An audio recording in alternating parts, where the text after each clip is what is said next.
ସେଥିରେ आम आदमी पार्टी प्रभारी ओडिशा प्रभारी एवं दिल्ली कैंटर विधायक श्रीयुक्त वीरेंद्र सिंह कादियान आज उपस्थित रही कादियान जी प्रेस को संबोधित करें। आज का जो कार्यक्रम है वो कार्यक्रम जितने भी उड़ीसा में हमारे पदाधिकारीगण हैं, राज्य के पदाधिकारी, जिला पदाधिकारी, ब्लॉक पदाधिकारी, इन सब को आज आमंत्रित किया था और इसका मकसद एक था कि कैसे आम आदमी पार्टी का संगठन मजबूत किया जाए, कैसे आम आदमी पार्टी की नीतियों को घर घर पहुंचाया जाए और आने वाले लोकल बॉडी चुनाव में, म्यूनसिपलिटी चुनाव में आम आदमी पार्टी उड़ीसा में सभी सीटों पर, सभी पदों पर लड़े, जिससे आम आदमी पार्टी का संगठन मजबूत हो। आज हमारे पास एक अच्छा विकल्प है, क्योंकि आपने राज्यसभा चुनाव में देखा, इन चुनावों में बीजेडी और कांग्रेस दोनों ने क्रॉस वोटिंग की है और लोगों द्वारा दिए हुए मत का उसके साथ इन्होंने धोखा दिया है। बीजेडी को वोट ये सोच के दिया था कि बीजेडी को जा रही है और यही सोच के उनको कांग्रेस को दिया था, लेकिन वो बिक गए, जिससे लोग आहत हैं। और बीजेपी की जो सरकार है उसका जो 1-1.5 साल का जो कार्यकाल है वो बिल्कुल विफल है, कोई कार्य हो नहीं रहे हैं, क्राइम बढ़ रहा है, छोटी छोटी बच्चियां असुरक्षित हैं और लोग ये सोच रहे हैं कि ये खरीद फरोख्त वाली जो लोगों की भावनाओं के विरुद्ध चलने वाली सरकार ये कमज़ोर हो रही है। तो इसलिए आम आदमी पार्टी से बढ़िया विकल्प आज उड़ीसा में है नहीं। सरकार की विफलताएं हैं, निकम्मापन है और लोगों के खिलाफ जो कार्य हैं उनके खिलाफ आम आदमी पार्टी का कार्यकर्ता जमीन पर उतरेगा, संघर्ष करेगा और सरकार का विरोध करेगा। जैसे आते ही इन्होंने शराब की दुकानें बढ़ा दी, हम लोगों ने विरोध किया। जो जो काम आम आदमी के हित के खिलाफ होगा, उड़ीसा के वासियों के हित के खिलाफ होगा, असीमता के खिलाफ होगा, स्वाभिमान के खिलाफ होगा, तो आम आदमी पार्टी का कार्यकर्ता संघर्ष करेगा और विरोध करेगा सरकार का। ऐसे ही सरकार आई, ये बीजेपी सरकार आई, बाढ़ बन गई थी, बहुत ज़्यादा दुकानें खुल गई थी। दिल्ली में आम आदमी पार्टी की सरकार के खिलाफ जो फर्जी मुकदमा बनाया गया था और ईडी और सीबीआई का दुरुपयोग करके आम आदमी पार्टी के नेताओं को जेल के अंदर डाला गया था, माननीय न्यायालय ने उस मुकदमे को निरस्त करके ये साबित कर दिया कि ये फर्जी मुकदमा सिर्फ आम आदमी पार्टी के नेताओं को बदनाम करने के लिए किए थे और दिल्ली में चुनाव जीतने के लिए किए थे, जिसका आज लोग जान चुके हैं। और मैं कहना चाहूँगा कि आज अगर चुनाव हो जाते हैं दिल्ली में, एक तरफा आम आदमी पार्टी की सरकार बन रही है। पंजाब में, गुजरात में और गोवा में चुनाव है, तो आम आदमी पार्टी के जो शीर्ष नेतृत्व है वहाँ पे सक्रिय है और वहाँ पे कार्य कर रहे हैं। उसके बाद समय मिलेगा और संगठन की मजबूती करने के लिए हमारे बड़े नेता भी आएंगे यहाँ पर। इस बार जो पंचायत और निर्वाचन होगा, आपका कितना लक्ष्य है, कितना पंचायत जीतेंगे और ये करेंगे? जो आज हमने ये मीटिंग इसलिए की है कि इस मीटिंग के माध्यम से हम पूरे उड़ीसा में ब्लॉक लेवल से लेके पंचायत लेवल से लेके सभी स्तर पर लोगों को तैयार करें। 8-10 महीने का समय है। इस 8-10 महीने के समय में हमें लगेगा कि हमें सभी सीटों पर चुनाव लड़ना चाहिए, सभी पदों पर चुनाव लड़ना चाहिए, तो हम सभी पदों पर चुनाव लड़ेंगे। और हमें लगेगा कहीं कुछ जगह पे हमारी मजबूती नहीं है तो उन पे हम विचार करेंगे बाद में। कितने का टारगेट क्या है? आज अभी 10 महीने हैं, 10 महीने चुनाव के हैं, तो अब से हम लगेंगे और आपको नवंबर-दिसंबर के आसपास आपको बता देंगे कितने सीटों पर लड़ने का हमारा विचार है, कौन कौन हमारे वक्ता रहेंगे, कैसे कैसे हम चुनाव लड़ेंगे, उस समय आपको बता दिया जाएगा। में आए हुए पत्रकार बंधु, उनको भी मेरा नमस्कार।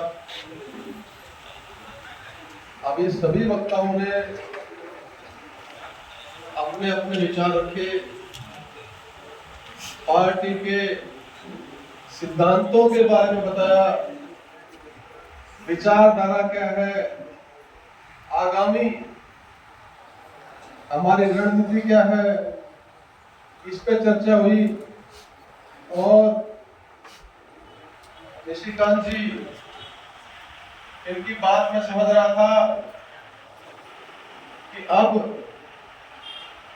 बीजेपी की उल्टी गिनती शुरू हो गई।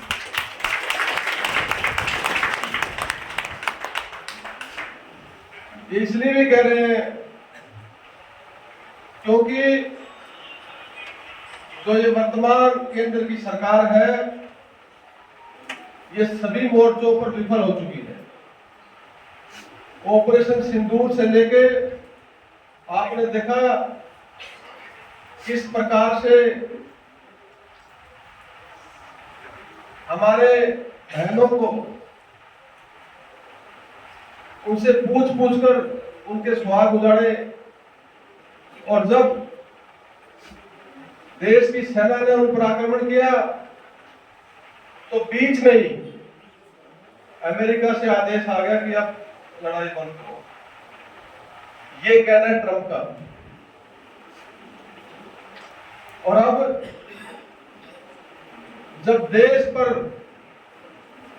तेल का, गैस का आर्थिक संकट है और हमारे पुराने जो साथी है देश है, वो हमें सस्ते रेट में तेल गैस मुहैया करा रहे थे, तो उसको बंद करा दिया। और अब आदेश आया कि 1 महीने के लिए आप तेल ले सकते हैं। हाल ही में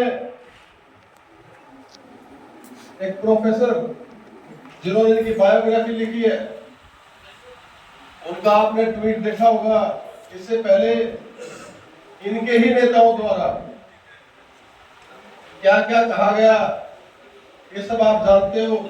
आप सोशल मीडिया, जैसे बताया कि आम आदमी पार्टी उड़ीसा सोशल मीडिया में नंबर 2 पर है।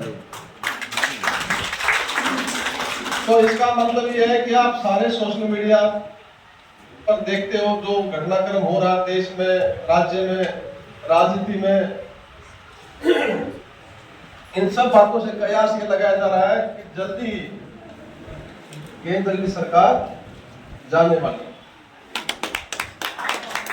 तो जब हम पहले लोकसभा विधानसभा चुनाव से आते थे तो कहते थे कि बीजेडी और बीजेपी दोनों मिलकर उड़ीसा को लूट रहे हैं, यहाँ के खनिज पदार्थ, प्राकृतिक संसाधन, इनका दुरुपयोग, इनकी लूट खसोट चल रही है। और हम ये कहते हैं कि उड़ीसा एक ऐसा राज्य है जहाँ के लोग सक्षम है, मेहनती है, पढ़े लिखे हैं और ईमानदार हैं। इन लोगों को बाहर इसलिए जाना पड़ता है क्योंकि यहाँ की सरकारें विफल रही हैं इनको रोजगार देने में। हमारे युवा दर की ठोकरें खाते हैं। यहाँ पे इतना बड़ा समुद्र तट है, प्राकृतिक सुंदरता है, प्राकृतिक संसाधन है, टूरिज्म के अवसर है, खनिज पदार्थ है, फैक्ट्रियां, इनके अवसर है, लेकिन सरकारें सिर्फ अपने जेबें भरने के अलावा कोई कार्य नहीं करती और गरीब आदमी को राहत देने का कोई कार्य नहीं करती। आम आदमी पार्टी का जब गठन हुआ था तो इसलिए हुआ था कि अन्ना हजारे जी का बहुत बड़ा आंदोलन चला था भ्रष्टाचार के विरुद्ध, और उस आंदोलन में जो लोग आए थे उन्होंने ये निर्णय लिया था कि अब देश से भ्रष्टाचार से मुक्ति दिलाएंगे और आम जन को राहत देंगे। लेकिन हुआ क्या? आंदोलन हुआ, आम आदमी पार्टी का गठन हुआ, आम आदमी पार्टी की सरकार दिल्ली में बनी, 3 बार सरकार बनी। तीनों ही बार दिल्ली के मुख्यमंत्री अरविंद केजरीवाल जी, जो हमारे राष्ट्रीय संयोजक हैं, उन्होंने ये कह के वोट मांगा कि अगर मैंने काम किया तो मुझे वोट दो, अन्यथा वोट मत दो। क्या किसी भी पार्टी की, किसी भी राजनीतिक दल की ये हिम्मत है जो ये कह के वोट मांगे अगर मैंने काम किया तो वोट दो, वरना वोट मत दो? कोई कह सकता है ऐसा? वो वही व्यक्ति कह सकता है जिसने ईमानदारी से काम किया और लोगों की सेवा की। भारतीय जनता पार्टी को पता था कि अरविंद केजरीवाल और आम आदमी पार्टी हारने वाले नहीं है। उनको तभी हराया जा सकता है जब इनकी ईमानदारी पर दाग लगाया जाए। तो इन्होंने फर्जी शराब घोटाले में दिल्ली के मुख्यमंत्री अरविंद केजरीवाल जी को, मनीष सिसोदिया जी को, संजय सिंह जी को, अन्य अनेकों आम आदमी पार्टी के पदाधिकारियों को अंदर कर दिया। और हाल ही में आप लोगों ने देखा होगा न्यायालय का फैसला आया। उस न्यायालय के फैसले में कहा कि केस ही नहीं है, झूठा केस है, और उनको सभी दोषों से मुक्त कर दिया। और दिल्ली की मुख्यमंत्री क्या कहती हैं, देखा आपने कल परसों का जो उनका इंटरव्यू है, वो कहती है ये तो मिली भगत करके और जुगाड़ पानी से इनकार कर सकते। कैसा होता है संवैधानिक पद पर बैठे हुए व्यक्ति इतनी छोटी और नासमझ बातें कर सकते हैं? हमें अपना संगठन मजबूत करना है। बीजेडी, अब राज्य सभा के चुनाव थे, 6 बीजेडी के विधायकों ने, 3 कांग्रेस के विधायकों ने क्रॉस वोटिंग की। इसका मतलब क्या है? इसका मतलब यह है कि बीजेडी भी कर रही है और कांग्रेस तो खत्म हो ही रही है। 1.5-2 साल में आपने भाजपा का भी यहाँ पे कार्यकाल देख लिया। इन्होंने जो वादे किए थे 300 यूनिट बिजली फ्री देने का, उड़ीसा बिजली सरप्लस राज्य है, आज तक कोई बिजली फ्री दी क्या? अपने वादों से मुकर के सिर्फ अपना बिजनेस में लगे, अपने काम धंधे में लगे, अपने जेबें भरने में लगे हुए। आम आदमी पहले की तरह पिस रहा है और इंतजार कर रहा है कि कब इससे पीछा छूटेगा। तो आपके सामने सही विकल्प, सही समय है कि आपको आम आदमी पार्टी को मजबूत करना है। और अब जब बीजेडी खत्म होगी, कांग्रेस खत्म होगी, बीजेपी खत्म हो जाएगी, तो सिर्फ एक ही पद बचेगा राजनीतिक दल, वो है आम आदमी पार्टी।